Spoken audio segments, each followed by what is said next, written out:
Hey you guys, let's get rich now and let's improve our life in every area that we can. Okay, look, you guys, I had a garage sale, I would say a few weeks ago, and this is a lot of the stuff that I didn't sell on the garage sale. So, as you know, we're talking in ways of saving money and making money.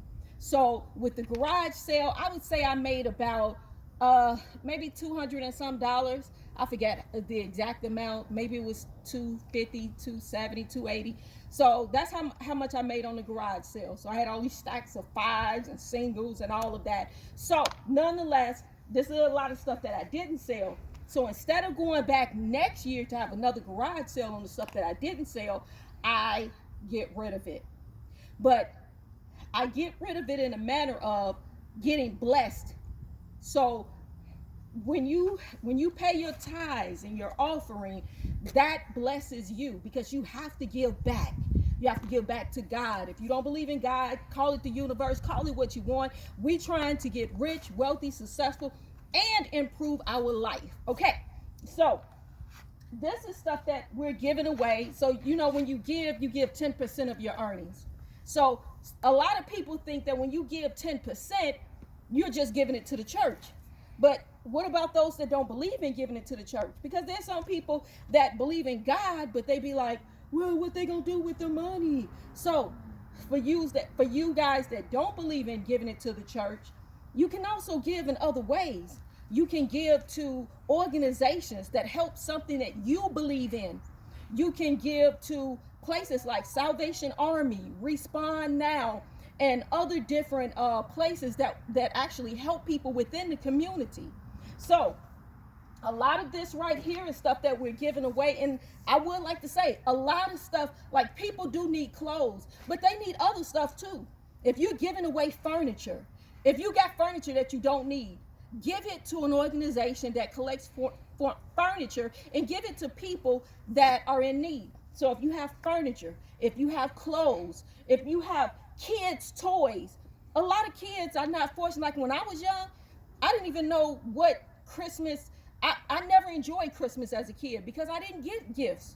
My parents didn't give gifts, and it wasn't because of a religious belief. Because they gave, you know, other members of the family gifts, but not, you know, me and my older sister. So that's a long story, but nonetheless, I want to explain some of the stuff that we're giving. Like these are little large Lego blocks or something, and this right here, this big box here, this is a Barbie house, an entire Barbie house. If your kids got too big and they're not using this stuff, take it to an organization.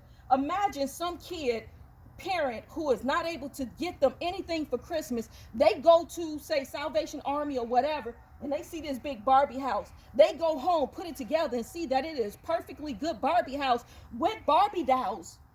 We got a lot of Barbie dolls too. Imagine their face. They may not be able to give their kids new stuff, but they can give them some used stuff, lightly, gently used stuff. And I would have been happy with that because, you know, not everybody get gifts, especially big gifts. So right here we have the Barbie house, we have the Lego, and even right here we have a whole lot of boxes of diapers that, because we take care of a disabled person, they outgrew this size diapers. Instead of throwing it away, we're taking it somewhere where they will accept it for people who can't afford it. And like this bag here is full of balls. We have different bags, like when you giving away stuff like these right here, these are pots and pans.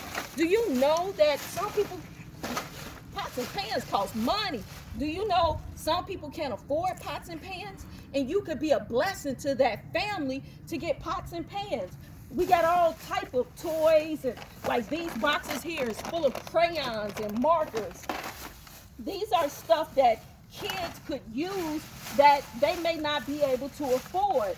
And we have like all type of tape recorders and stuff. Like, as you can see, this is really gently used. And so this is stuff that work that kids would love to have. Like, you see this? Kids would love to have stuff like this. So I'm just saying to you, that 10% that I'm giving, this may be even more than 10%, and I'm giving it to somebody in need. Imagine the blessing that I'm sowing into their life.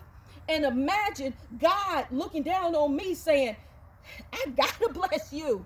I got to, because you just made not just one, two, three, you may have made a dozen or more people lives better, happier. You made them feel, blessed. You provided a need for them.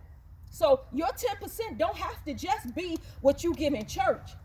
Like I said, it could be toys and pots and pans and furniture and clothing that you give to organizations. It could be money that you're giving to organizations, say the Cancer Society or something, or organizations within your community. Build up your community, especially if you're in a community that there's a lot of violence, and they have organizations where they can give lots of toys and things to kids, because a lot of these kids that are in those communities, they don't have toys and games and stuff that they can play with. So if you're feeding all these toys and things that they can, use their energy playing with, they may not be out in the streets doing things that they, shouldn't be doing. So we don't just have this. We got the trunk filled up, and as you see, we're trying to put as much in here as we can, and we have another vehicle where we can put stuff in. We have end tables at home, perfectly good end tables. We bought some new ones, and guess what? We can give that to places that give furniture to people that's in need. So I just wanted to give that across, because you know what? I got to get on these videos. You guys, we got to be rich, wealthy, successful, and we got to improve our life in every area that we can. And I'm asking you to get on a journey with me as we better our life. And so I'm giving my 10% or more. I'm feeding to a need. I may not have the blessed, tangible blessing right now, but the blessing that God is going to store into my life is going to be phenomenal. And I'm asking you to join me. You got stuff that you want to give away. Give it away. You got finance. You want to give 10% of your earnings. Give it to the church, or find different organizations that you believe in. Organizations that may be heartfelt, and you be like, oh my God, they can provide a home for these homeless animals, these shelters. Let me give to these people. Give to these organizations. Be a blessing to somebody, and the blessing is going to come back to you. So let's get rich now, and let's get successful in every area that we can. We can do this. Listen.